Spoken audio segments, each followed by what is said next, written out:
Bueno, mi nombre es Gabriela. Eh, Mis abuelos maternos nacieron ambos en Italia, se conocieron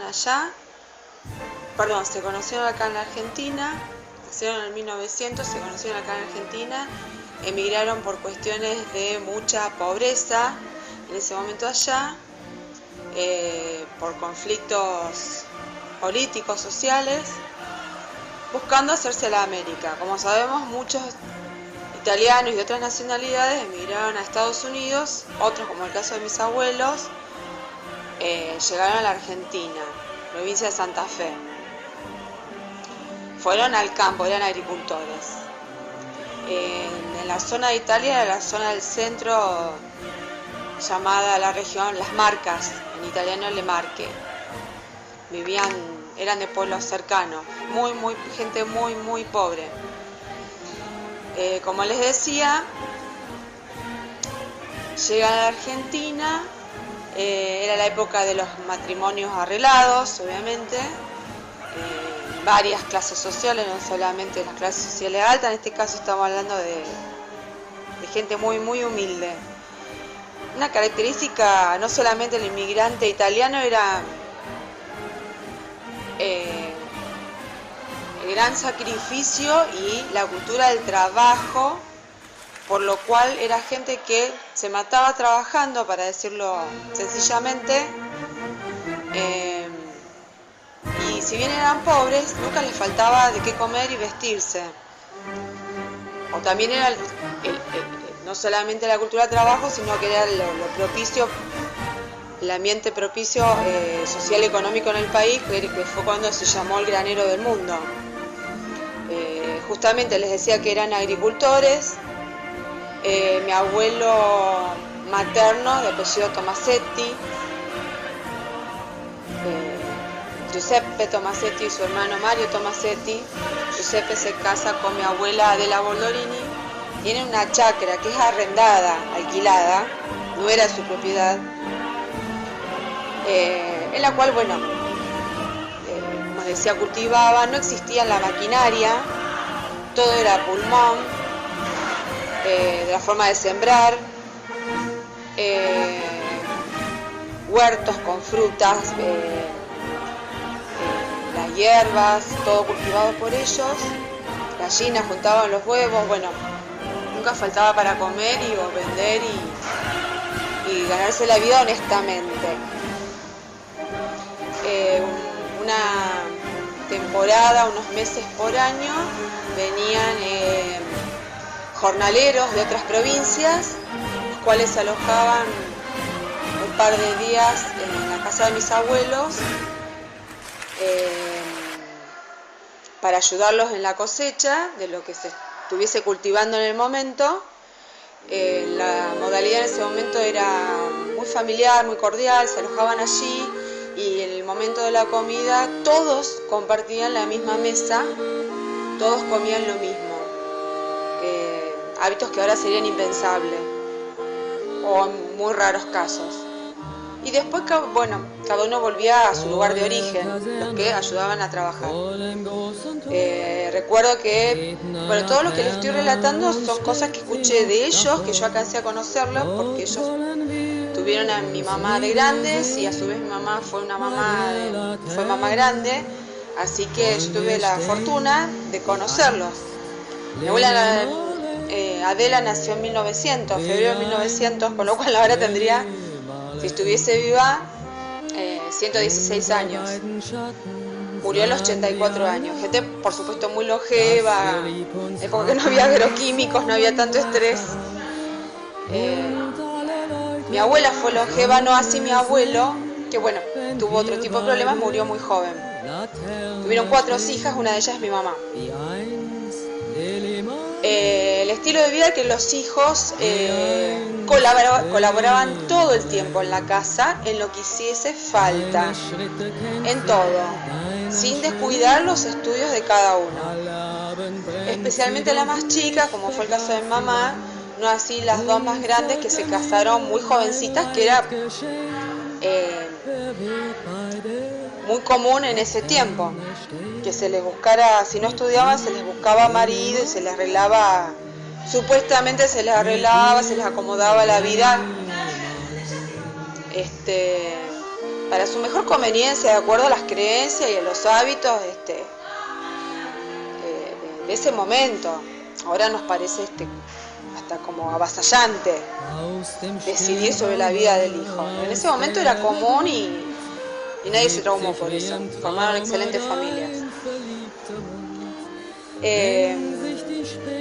Quería contar lo de la chacra de mi abuelo, que era arrendada, era alquilada. Él pagaba por cultivarla y vendía sus productos. Pero había sido la promesa del dueño del lugar que si pasaba determinada cantidad de tiempo, mi abuelo se iba a convertir en propietario, cosa que nunca pasó. Muchas cosas eran de palabra, y es así que, bueno, la gente honesta prometió y dio. En el caso de mi abuelo, la gente fue deshonesta, le prometieron la chacra y nunca se la dieron. Con lo cual no heredé nada. Ninguna de las 4 hijas, bueno, yo porque soy de la otra generación, pero ninguna de las 4 hijas heredó nada de todas esas tierras, todos esos durazneros, de los ciruelos, de los huertos, de todo lo que se cultivó, de todas esas tierras, que no sé si era mucho o poco, pero realmente, bueno, no llegó nada. Era en el pueblo de Sargento Cabral, que es un pueblo que está cercano, digamos, a Ceval, a Santa Teresa, cercano a Villa Constitución, para tener una referencia más clara. Pero bueno, no eran cosas que a ellos se les ocurriese ir a recurrir a abogados, porque si bien era gente muy buena, era gente con poca educación y no acostumbrada a pelear por sus derechos, como sería en el caso de ahora, que tomaríamos armas. Bueno, continúo con el relato. Mi abuelo Juan Castellano, con mi abuela, bueno, al haber nacido en Italia, en la casa era muy común hablar el italiano. Las hijas lo escuchaban y lo entendían, pero no lo hablaban. Mi mamá, al ser la más chica, fue la que más absorbió el idioma. Y bueno, ella un poco me lo transmitió, y así que después me quedó como ese cariño hacia mis raíces y el idioma. Y si bien ahora soy docente de otro idioma, lo estudio, estoy en 5º año de italiano y tuve la oportunidad de viajar 2 veces a Italia. Traté de rastrear parientes en Italia, ya sea Tomasetti por el lado de mi abuelo materno o Pollorini por el lado de mi abuela materna, en Le Marche, como dije anteriormente, pero bueno, no he encontrado a nadie, o quizás no haya sido una búsqueda exhaustiva. Por el lado paterno eran de Piemonte, al norte, lindero con Suiza, piamonteses, el apellido Pastorino, muchísimos pastorinos en el norte de Italia, y todos los que digamos tenemos parentesco. Así que, bueno, nada, no sé, quizás siga buscando y seguramente seguiré viajando. Y les quería relatar, también quería contar que tiene que ver con lo duro de la vida de esta gente que inmigró porque se moría de hambre en su país y tenía esa gran nostalgia, pero a pesar de haber dejado sus raíces y parientes y gente muy querida, también dejó, por ejemplo, la guerra detrás, como el caso de mi abuelo materno, Juan, que luchó en la Primera Guerra Mundial, sobrevivió, y lo que me han contado es algo que, bueno, es común que le pase a alguien que estuvo en los horrores de la guerra. Tenía unas pesadillas fuertísimas. Sin embargo, era un hombre hiper alegre, vivaz, optimista, positivo y muy afectuoso con sus hijas. Pero bueno, toda esta generación que ha ayudado a construir nuestro país, y lo digo con mucho orgullo, también traían sus cosas. Y a pesar de todas esas dificultades, de todos los traumas y problemas y el desarraigo de su país, han logrado, junto con, obviamente, con otros inmigrantes de otras nacionalidades, han ayudado a construir nuestro país. Y es una labor muy encomiable, me parece, porque dejaron su vida, su sacrificio, y nos han enseñado la cultura del trabajo, y que se pueden lograr muchas cosas, a pesar de mi historia personal. O sea, yo no voy al caso de que no soy heredera de nada. Yo heredé y estoy muy orgullosa de mis raíces, porque me enseñaron que con esfuerzo las cosas se logran, y que si no hubiesen mis viejos no hubiesen tenido la oportunidad de pagarme un estudio, bueno, siempre me dieron todas las herramientas para defenderme la vida, porque pude haber sido, no sé, pude haber estudiado peluquería. Yo creo que de los inmigrantes, que no les quedó otra, nos quedó básicamente eso. Yo quiero rescatar eso, el espíritu de sacrificio y de salir adelante, cueste lo que cueste, y bueno, con todas las deficiencias que pudieron haber tenido como padres, pero ayudaron a construir el gran país que fue, sin entrar en cuestiones de análisis político de la época. Pero bueno, esa era mi contribución. Bueno, con respecto al idioma italiano, que se hablaba en casa, que eran frases sueltas, porque lo que mi mamá se acordaba era, por ejemplo, el nombre de utensilios, el coltello, el cuchillo, el cucayo, la cuchara. Eran muchas palabras sueltas, pero básicamente, bueno, como fue gente muy sufrida, y tenemos los tanos, esa cosa así sanguínea y de gesticular y de hablar en voz alta, y que somos bullangueros y a veces muy sanguíneos y de calentarnos, vamos a decirlo en criollo. También tenemos esa cercanía con lo que diríamos insultos o tratos no muy adecuados. Entonces el famoso cortala nuestro era smettila. Bueno, el famoso pafanculo, cuando te querían mandar a cosechar lupines, ¿no? Ya todo el mundo, no hace falta que lo traduzca literalmente. Esas expresiones eran muy comunes. Sbrígate, apurate. Entonces a mí me han quedado palabras sueltas, y es que hace 4 años que decidí estudiar el idioma, porque la anécdota fue que en el 2011 yo viajé a Italia, no sabía absolutamente nada más que buongiorno, arrivederci, por favor, il sale, o sea, muy poco y nada, y fui a Italia y grazie, prego, de nada, y quedaba con eso, pero no salía adelante. Entonces para mi segundo viaje ya pude defenderme con situaciones, en un hotel, pedir direcciones, pero no sé, ¿qué más se decía en casa? Se hablaba mucho, por ejemplo, en mi familia paterna, mis abuelos lo que hacían era hablar justamente en un dialecto, porque en Italia hay muchos dialectos, que por más que uno estudie el italiano estándar, aunque uno estudia italiano estándar en Alemania, en donde sea, ¿no? El italiano estándar que se estudia en un instituto, en una escuela, cuando vos viajás a Italia y te encontrás con regiones que hay dialectos, como por ejemplo si vas al norte que está el Piemonte, en el caso de mis abuelos paternos, si vas al sur que está el napoletano, siciliano, no les entendés absolutamente nada, cambian las palabras, las cortan, en vez de comisario dice comisar, no termina en comisario. Si alguno vio alguna vez Comisario Montalbano,